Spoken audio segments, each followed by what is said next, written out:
हर हर महादेव। श्री शिव महापुराण कथा का चौथा अध्याय। चंचुला को शिव पद की प्राप्ति। ब्राह्मण बोला, मुझे यह प्रसन्नता है कि तुझे समय पर ज्ञान हो गया। यह सब सदाशिव की कृपा है। अब तू भयभीत न हो। शिव जी की कृपा से तेरे सब पाप नष्ट हो जाएंगे। शिव कथा के श्रवण से तुम्हारी ऐसी सुबुद्धि हुई जो विषयों से वैराग्य हुआ है। पश्चाताप संयुक्त तुम्हारी मति शुद्ध हो गई है। इस शिव पुराण की कथा के श्रवण से जैसा हृदय पवित्र होता है वैसा अन्य उपायों से नहीं होता है। हृदय के पवित्र हो जाने पर शिव पार्वती जी उसके हृदय में जाकर विराजमान हो जाते हैं। तब वह शुद्धात्मा शिव के परम पद को पाता है।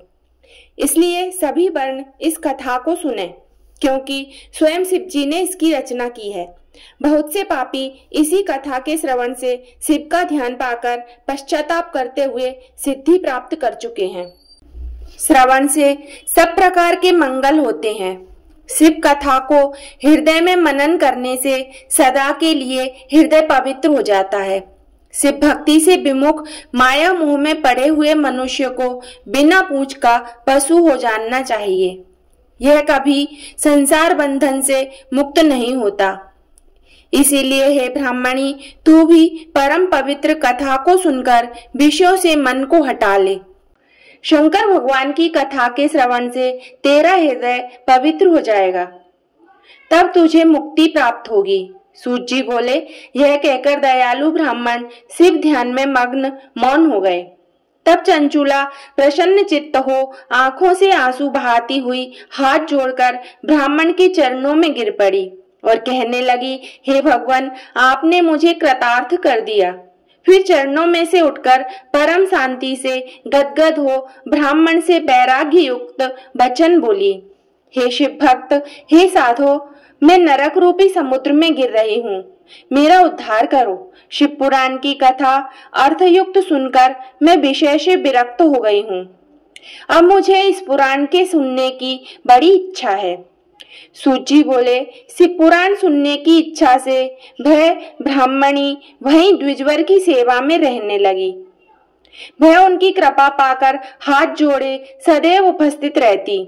उसकी रुचि देखकर पंडित जी उसे शिव पुराण की कथा सुनाने लगे। इस प्रकार उस महाक्षेत्र में श्रेष्ठ ब्राह्मण से शिव पुराण की उत्तम कथा सुनने लगी। भक्ति, ज्ञान, वैराग्य वर्धिनी एवं मुक्तिदायिनी कथा को सुनकर वह कृतार्थ हो गई। शिव की कृपा से शिव रूप का ध्यान उसने प्राप्त कर लिया। वह नित्य प्रति तीर्थ जल में स्नान करती, जटा तथा बलकल धारण करती, सारे अंगों पर भस्म रमाए रहती थी, रुद्राक्ष पहनती थी, वाणी का संयम एवं थोड़ा आहार करके गुरु उपदेश के द्वारा शिवा नाम का जाप करते हुए उसने शिव को प्रसन्न कर लिया। इस प्रकार शिव जी का ध्यान करते हुए चंचुला ने बहुत सा काल व्यतीत किया। समय के पूरा होने पर भक्ति, ज्ञान, वैराग्य से युक्त इसने बिना ही कष्ट के देह छोड़ दिया। तब शिवगणों से संयुक्त एक शोभायमान दिव्य विमान स्वयं शिव ने वहां भेजा। शिवगणों ने इसे तुरंत विमान पर चढ़ा लिया और उस दिव्य अंगों वाली दिव्य भूषण पहने स्त्री ने शिवपुरी में त्रिलोचन महादेव जी का दर्शन किया। शिव करोड़ों सूर्यों के समान प्रभाव वाले थे। गणेश, भृंगी, नंदीश्वर, वीरभद्र आदि जिनकी उपासना कर रहे थे, वे महादेव नीलकंठ, पंचमुख, त्रिलोचन, चंद्रशेखर रूप से दर्शन दे रहे थे।